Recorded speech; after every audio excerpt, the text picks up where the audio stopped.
Hello everyone, আশা করছি সবাই ভালো আছো। আর একটা নতুন ভিডিও নিয়ে চলে এসেছি তোমাদের সামনে। তো দেখো, এই ব্যাগগুলো আমি নিয়েছি মিশোর থেকে। 12টার মতন ব্যাগ এসছে। তো জামা কাপড়গুলো গোছানোর মতন সেরকমভাবে আলমারিতে পড়ে রয়েছে মোটামুটি। তো ভাবলাম যে এই ব্যাগগুলো নিয়ে একটু ব্যাগের মধ্যে এই জামা কাপড়গুলো গুছিয়ে আর কি রাখি, যাতে দেখতে ভালো লাগে আর জামা কাপড়গুলো ভালো থাকে। এই ব্যাগগুলো সেই কারণে নেওয়া। তো ভাবলাম জামা কাপড়গুলো যখন গোছাচ্ছি, শাড়িগুলো তো তোমাদের সঙ্গে ভিডিওটা শেয়ার করি। এখানে সব আমার শাড়ি রয়েছে। দেখো, এগুলো সব আমার সুতির শাড়ি, যেগুলো ওই মাঝে মধ্যে বাড়িতে আর কি পরা হয় টুকটাক।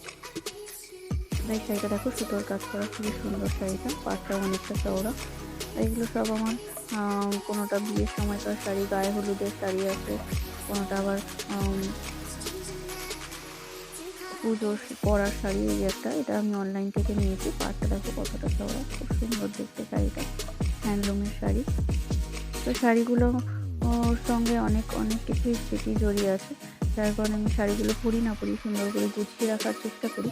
তো এই শাড়িটা দেখো, এটা আমার বিয়েতে রিসেপশানে পরার জন্য এই শাড়িটা, একটা দুটো কালারের শাড়ি। তো এই ব্লাউজটা গ্লাস হাতা করে বানানো হয়েছিল।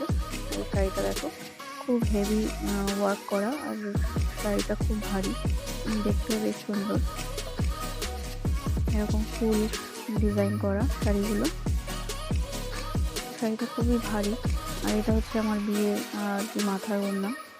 জানি একটু দেখতে ওল্ড ফ্যাশনের, তো তখনকার সময় যেটা চোখের সামনে পেয়েছি সেটাই আর কি নিয়েছি, অত বাছাবাছি করার মতন সুযোগ তখন ছিল না। তো এই যে এটা হচ্ছে বিয়েতে পরা সেই ব্লাউজটা, গ্লাস হাতা, এটাও গ্লাস হাতা, দুটোই একসঙ্গে বানানো হয়েছিল। আর এটা বিয়ের দিন বিয়েতে পরেছি এই শাড়িটা, এই দুটোই বেনারসি। আর এই শাড়িগুলো খুবই ভারী, দুটোই খুব ভারী শাড়িটা। তো বিয়ের বেনারসির রঙটা আমার খুব ভালো লেগেছে, শাড়ির কাজটাও খুব ভালো লেগেছে। আমাদের কার কার ভালো লেগেছে কমেন্ট করে জানিও। তো এই শাড়িগুলো এইভাবে পরেছিল, হ্যাঙ্গারের মধ্যে ঝোলানো ছিল। তো ভাবলাম যে এই ব্যাগগুলো নিয়ে ব্যাগের মধ্যে আর কি গুছিয়ে রাখি।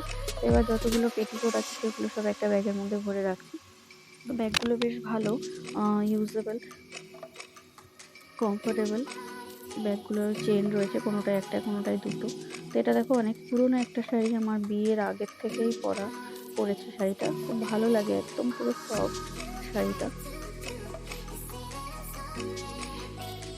তো এই শাড়িগুলো গুছিয়ে রাখছি। এটা হচ্ছে একটা বড়দের শাড়ি, আই থিঙ্ক।